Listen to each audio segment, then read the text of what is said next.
ఆకలి ఓడిపోయిండు. నువ్వేడు ఓడిపోయినావు కేసీఆర్?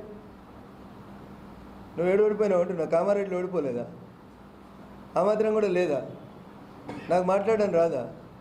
రఘునందన్ మాట్లాడితే గ్యాసు, నరేంద్ర మోడీ మాట్లాడితే సోయి లేదు. నేను నీకంటే ఎక్కువ మాట్లాడగలుగుతా. అవగాహన ఉండి మాట్లాడుతున్నావా? సంస్కారం ఉండి మాట్లాడుతున్నావా? సోయి ఉండి మాట్లాడుతున్నావా? నేను కూడా మాట్లాడగలుగుతాను కదా. రఘునందన్ దుబ్బాకలు ఓడిపోయాడు. రఘునందన్ మెదక్లో పోటీ చేస్తున్నాడు. మరి నువ్వు కామారెడ్డిలో ఓడిపోయినావు కదా, నువ్వెందుకు తిరుగుతున్నావు తెలంగాణ అంతా?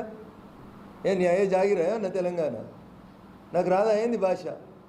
నీకంటే బాగా మాట్లాడతా, నీకంటే మంచి సంస్కృతంలో మాట్లాడతా. ఏదో 53,000 ఓడిపోయాడు, సిగ్గుండాలే పోలీసు వాళ్ళతో పైసలు మంచి గెలిచిన నీ ముఖానికి నీదో గెలుపు. నువ్వు నా గురించి మాట్లాడుతున్నావా? నేను అనుకున్నా ఒక హరీష్కే ఎండదెబ్బ కొట్టి దిమాగ్ దొబ్బింది అనుకున్నా. నీకు కూడా దొబ్బినట్టు కనబడుతుంది. మర్యాదగా మాట్లాడితే మర్యాదగా మాట్లాడుతున్నాం. నువ్వు ఓడిపోలే కామారెడ్డిలా, మూసుకొని పండుకో. మరి ఎందుకు తిరుగుతున్నావు?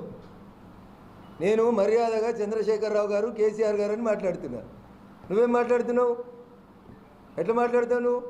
రఘునందన్ దుబ్బాకలో పోటీ చేసి ఓడిపోతే కామారెడ్డిలో నువ్వు పోటీ చేసి ఓడిపోయినావు. రఘునందన్ పోటీ చేస్తలేడు. నువ్వెందుకు తిరుగుతున్నావు? ఒక ఎమ్మెల్యే గెలవడం చేతగా నువ్వు 17 ఎంపీలు ఎట్లా గెలిపిస్తావు? ఏం సూత్రం ఇది? నేనే పిలిచి ఇచ్చిన వెంకటరామరెడ్డికి. ఏం కట్టలు కట్టించిండు అని ఇచ్చినావు వెంకటరామరెడ్డికి? ఎన్ని కట్టలు కట్టించిండు? కట్టలు కట్టియకపోతే ఎందుకు ఇచ్చినావు? జై తెలంగాణ అన్నోనికి ఎందుకు ఇవ్వలే? ఇంకా దానికి చెప్పుకుంటుండు నేనే ఇచ్చినా అని. ఏం గొప్పతనం చేసినావు నువ్వు ఆయన ఇద్దరు కలిసి? ఎన్ని కొంపలు గున్నాయి మెదక్లో నీ వల్ల ఆయన వల్ల? మాకు మాట్లాడడం రాదా? మంచిగా సారు మాజీ ముఖ్యమంత్రి చంద్రశేఖరరావు గారు అని గౌరవంగా మాట్లాడితే ఏం గౌరవం కాపాడుకుంటున్నావు నువ్వు? పెద్ద నోటితో ఎందుకు అనాలి, చిన్న నోటితో ఎందుకు పడాలి? నేను ఎప్పుడైనా ఒక్కసారైనా మీ గురించి ఏమైనా వ్యక్తిగతంగా మాట్లాడినా?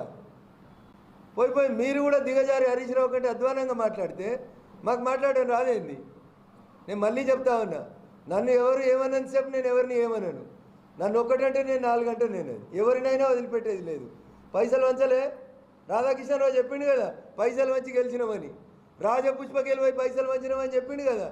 చేతనైతే ఆయన క్యాండిడేచర్కి ఇవ్వకుండా ఉండాలి. నువ్వు ముఖ్యమంత్రి చేసినావు కదా 10 ఏళ్ళు. ఆయనతోటి పైసలు పంపించుకొని, ఆయన బినామీగా పెట్టుకొని, ఆయనతోటి భూములు కొనిపించుకొని నా నోట్లే నోరు ఎందుకు పెడతారు మీరు? దుబ్బాకలంటే ఆయన కొడితే నేను ఓడిపోయినట్ట. మరి నేను కొట్టినాడు ఆడవన్నావు నువ్వు ముఖ్యమంత్రిగా ఉండి? నేను కొట్టలే నువ్వు ముఖ్యమంత్రిగా ఉన్నప్పుడు? దుబ్బాక బై ఎలక్షన్లో నిన్ను నీ అల్లుని కొట్టలే? పైసలు వంచి పోలీసు వాళ్ళని పెట్టి కేసులు పెట్టి చిల్లర రాజకీయం చేసి తెలంగాణ రాజకీయాల్ని దిగజార్చింది ఎవరంటే చంద్రశేఖరరావు అనే మీరు. ఇప్పటికి కూడా ఇంకా నేను సంస్కారవంతుని కాబట్టి మీరు అని మాట్లాడుతున్నా, నువ్వు అంటలేను. నేను అర్థం చేసుకోవాలి. మీరు ఏం చెప్పారు? మీరు మమ్మల్ని అందరినీ జై తెలంగాణ అనిపించినప్పుడు నేను నా ముసలిది తప్ప ఎవరం ఉండమో అన్నారు. ఇలా కేటీఆర్ ఎడికేలు వచ్చిండు, కవిత ఎడికేలు వచ్చింది, హరీష్ రావు గారు ఎడికేలు వచ్చిర్రు. మాలాంటి వాళ్ళు అందరి జీవితాల్ని నాశనం చేసినావు కదా.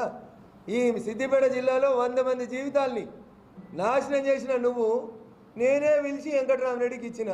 ఏం పడగొట్టిండు? 3 ఏళ్ల కొలు నీ వెంకటరామరెడ్డి అని ఎమ్మెల్సీ. నువ్వు అధికారంలో ఉన్నావు కదా ముఖ్యమంత్రిగా. ఎన్నడన్నా ఒక్కరోజు వచ్చి వెంకటరామరెడ్డి మెదక్ జిల్లా సమస్యల మీద నీతో చర్చించిండా?